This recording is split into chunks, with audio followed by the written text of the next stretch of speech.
Welcome back. Find a comfortable position, let your breathing settle, and allow yourself to drift into another chapter of our journey through the legendary 12 labors of Hercules.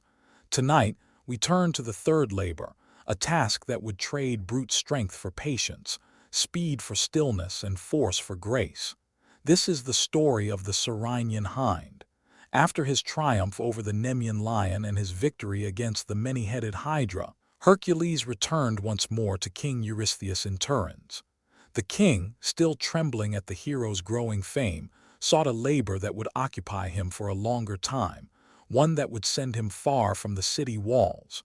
And so Eurystheus commanded Hercules to capture the Ceryneian hind and bring it back alive and unharmed. Now, this was no ordinary deer. The hind lived in the hills of Cerynea, in the wild lands of Arcadia, and it was sacred to Artemis, the goddess of the hunt. Its hooves were bronze, gleaming like polished metal, and its antlers were not bone but pure gold that caught the sunlight and shimmered like fire.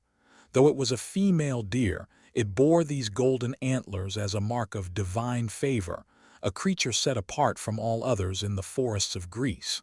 The challenge was clear.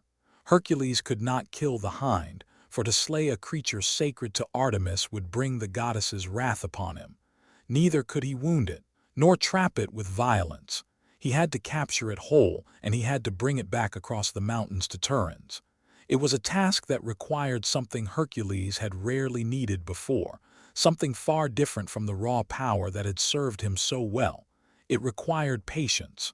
Hercules set out from Turin's in the early morning, when the mist still clung to the valleys and the world was quiet.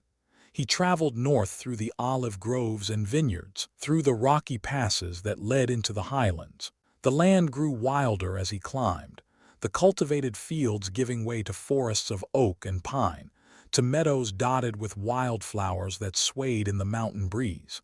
It was beautiful country, untouched and ancient, the domain of creatures who knew nothing of cities or kings. For days he walked, asking shepherds and travelers if they had seen the golden hind. Some had glimpsed it at a distance, they said, a flash of gold among the trees at dawn or dusk. Others spoke of it as a legend, a spirit of the forest that could never be caught. But Hercules pressed on, following the rumors and the stories, moving deeper into the wilderness. At last, in a high valley where a cold stream ran between stands of silver birch, he saw it. The hind stood at the water's edge, drinking, its golden antlers catching the afternoon light. It was more beautiful than he had imagined. Its coat was the color of autumn leaves, rich browns and golds, and its bronze hooves gleamed as they rested on the smooth stones of the streambed. It moved with a grace that seemed almost weightless, as though it might at any moment dissolve into the air like morning mist. Hercules stopped downwind, watching. He knew that if he rushed forward, the hind would vanish into the forest, faster than any arrow he could loose. So he simply stood, breathing quietly, observing. The hind finished drinking and lifted its head, testing the wind. For a moment, Hercules thought it had sensed him, but then it turned and bounded away, disappearing into the trees with barely a sound. And so began the pursuit.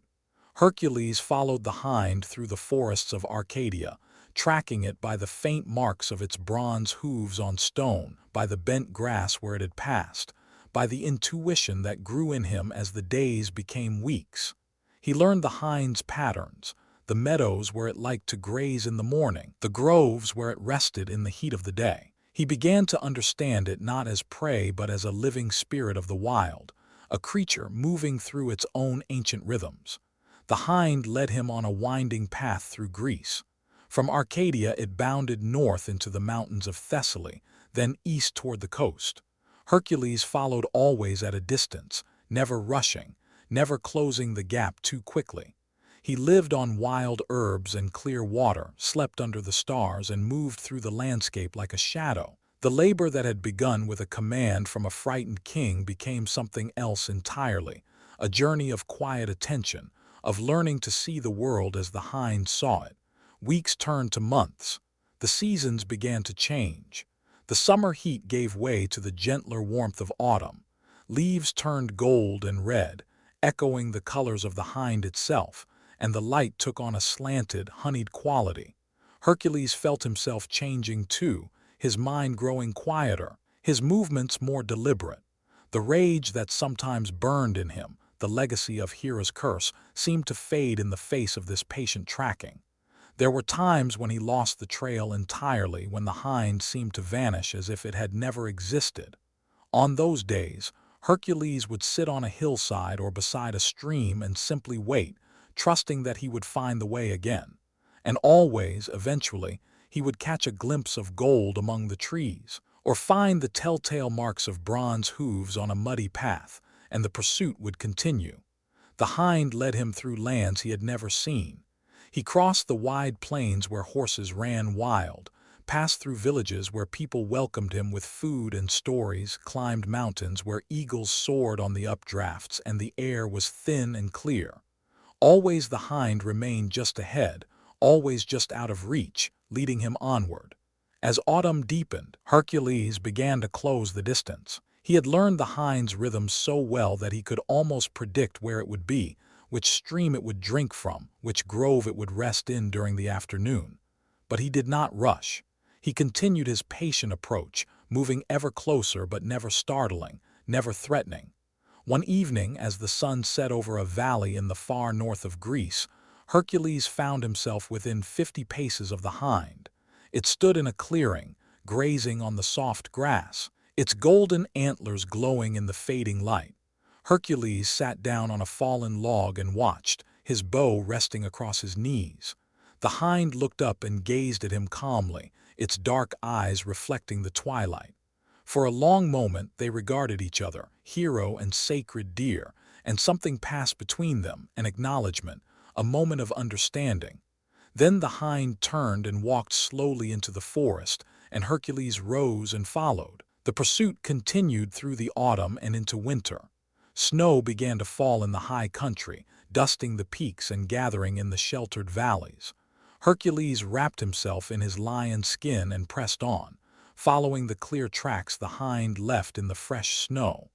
The world grew quiet under its white blanket, the only sounds the whisper of falling flakes and the distant calls of winter birds.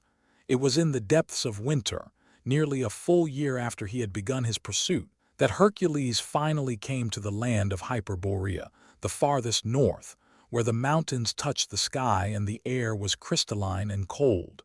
Here, in a valley protected from the worst of the winter winds, the hind paused at last. Hercules had learned by now to move in perfect silence. He approached the hind as it stood beside a frozen stream, its breath misting in the cold air. He was close now, closer than he had ever been. He could see the fine details of its coat, the delicate structure of its golden antlers, the gentle rise and fall of its breathing. Slowly, moving with infinite care, Hercules drew an arrow and nocked it to his bow. But this arrow was different from those he had used in battle. He had prepared it carefully, wrapping the head so that it would not pierce flesh, only startle and slow. He had only one chance. If he missed or if the hind bolted, he might pursue it for another year or more. He breathed in, held the breath, and released.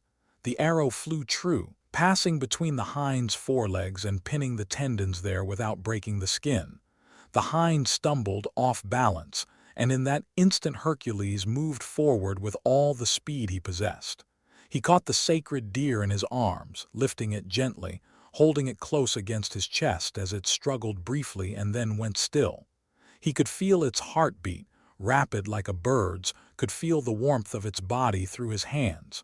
Gently, he removed the arrow and checked that the hind was unharmed. Not a drop of blood had been spilled.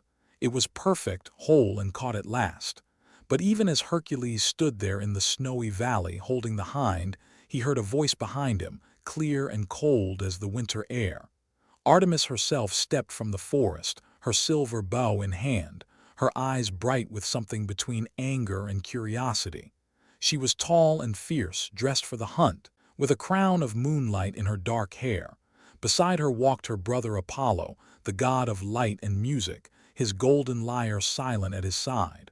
"Hercules," Artemis said, and her voice held the stillness of the deep forest. "You hold a creature sacred to me, Explain yourself before I turn you into a stag and set my hounds upon you." Hercules bowed his head respectfully, but he did not release the hind. "Great Artemis," he said, "I mean no disrespect to you or to this beautiful creature.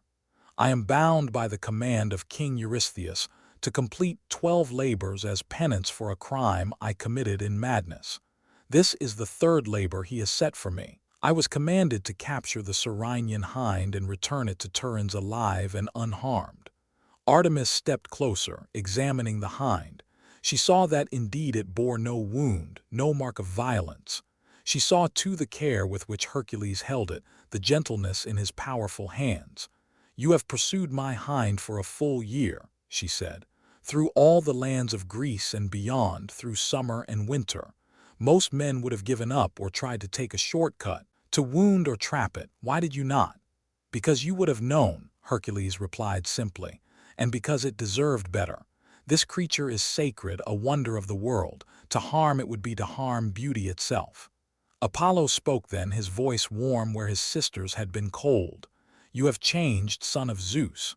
When first I heard of you, you were a warrior, a breaker of monsters, a hero of strength and rage. But this labor has taught you something new." Hercules looked down at the hind in his arms, at its golden antlers and gentle eyes. "It has taught me patience," he said. "It has taught me to watch and wait, to understand rather than to conquer. I do not know if I am better for it, but I am different." Artemis was silent for a long moment, considering. Then she nodded slowly. "You may take the hind to Turin's," she said, "but you must promise me that the moment Eurystheus sees it, the moment your labor is fulfilled, you will release it unharmed. It must be free to return to my forests." "I give you my word," Hercules said, "as a son of Zeus, as a hero of Greece. I will guard it with my life until the labor is complete, and then I will set it free with my own hands." "Then go," Artemis said, and she and Apollo faded back into the forest, leaving only the whisper of their passing. Hercules began the long journey back to Turin's, carrying the hind gently, stopping often to let it rest and drink, protecting it from the dangers of the road. The journey south took many weeks, but he did not hurry. He had learned in his year of pursuit that some things could not be rushed. When at last he arrived at the gates of Turin's, the people came out to see the wonder he carried. The golden antlers caught the sunlight, and gasps of amazement rippled through the crowd. Hercules walked through the streets to the palace, where King Eurystheus waited in his great hall. The king's eyes widened when he saw the sacred hind. "You have done it," he whispered. "You have actually done it. Set it here before my throne so that all may see." But Hercules shook his head. "I made a promise to Artemis," he said. "You see the hind now, you see that I have completed the labor.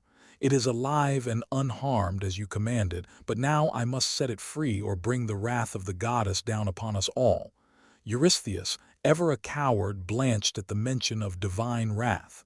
"Yes, yes, of course," he stammered. "I have seen it. The labor is complete. Release it at once, before Artemis grows angry." Hercules carried the hind back through the streets of Turin's, past the wondering crowds, out through the gates and into the hills beyond. There, in a quiet grove of olive trees with a view of the mountains, he gently set the creature on the ground. For a moment the hind stood still, looking up at him with its dark, knowing eyes. Then it turned, and with a flash of gold and bronze it bounded away toward the wild lands, toward freedom, toward the forests sacred to Artemis. Hercules watched until it disappeared from view, a golden shimmer among the trees, and then it was gone. He stood there for a long time, breathing in the scent of wild herbs and distant pine, listening to the wind in the olive leaves. The third labor was complete, but he felt no triumph, only a quiet satisfaction and perhaps a touch of sadness. He had held something beautiful and sacred, and now it was free again, as it should be. In the years to come, when he faced greater labors and darker challenges, Hercules would remember the year he spent pursuing the Ceryneian hind. He would remember the patience it taught him, the stillness, the understanding that strength is not always found in force, and that some victories are measured not in conquest but in preservation, in allowing beauty to remain untouched and wild. And sometimes in his dreams, he would see again the flash of golden antlers in the forest, and hear the light step of bronze hooves on stone and remember the lesson that the sacred deer had taught him. The third labor was complete. 9 remained. Thank you for joining me on this journey tonight. Rest now and let your thoughts drift like leaves on a gentle stream. Until next time, may your dreams be peaceful and your sleep be deep.